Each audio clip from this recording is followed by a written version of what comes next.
မေအဖေရဲ့အပေါ်မှာစိတ်ကလေးတောင်မကွက်စေခြင်းဘူးဦးဇင်းတို့ကဟုတ်လားအမေအဖေလည်းကိုထုရှင်ပဲမဟုတ်တာတွေရှိမှာပဲမကောင်းတာတွေရှိမှာပဲကိုယ်အပေါ်ဆိုးတာတွေရှိမှာပဲသို့တော့အဲ့ဒါတွေကမပြောပါတော့ပါဘူးသူတို့ကကိုယ့်အပေါ်မှာကောင်းတာတွေသူတို့ကကိုယ့်အပေါ်မှာထားတဲ့မေတ္တာတွေနဲ့စာရင်ကိုယ်စိတ်တိုင်းမကြတာသူတို့မကောင်းတာတွေကနည်းနည်းလေးပါဟုတ်ရဲ့လားကိုယ်စိတ်တိုင်းမကြတာလေးနည်းနည်းအတွက်နဲ့အင်မတန်ကျေးဇူးကြီးတဲ့အင်မတန်မေတ္တာကြီးတဲ့မိခင်ဖခင်တို့ရဲ့အပေါ်မှာစိတ်ကလေးနဲ့ပြစ်မှားမယ်ဆိုလို့ရှိရင်အဲ့ဒါအင်မတန်ကြီးတဲ့အဖြစ်ဖြစ်ပဲဟုတ်လားသူတို့ရဲ့မကောင်းတာလေးနည်းနည်းကိုသူတို့ရဲ့မကောင်းတာလေးနည်းနည်းနဲ့သူတို့ရဲ့ကောင်းတာတွေအကုန်လုံးကိုဖုံးပြခြင်းလို့ရမလား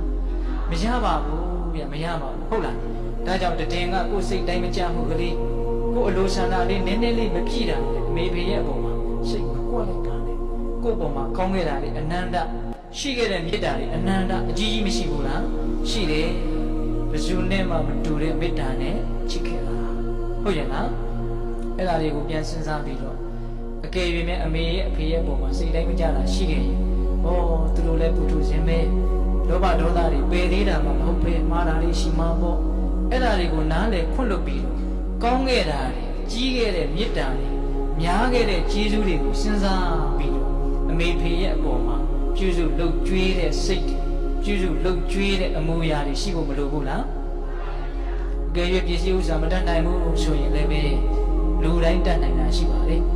အဲ့ဒါကဘာလဲဆိုတော့ချိုးသားတဲ့ဝစီကံအေးချမ်းတဲ့မနောကံမေတ္တာလောက်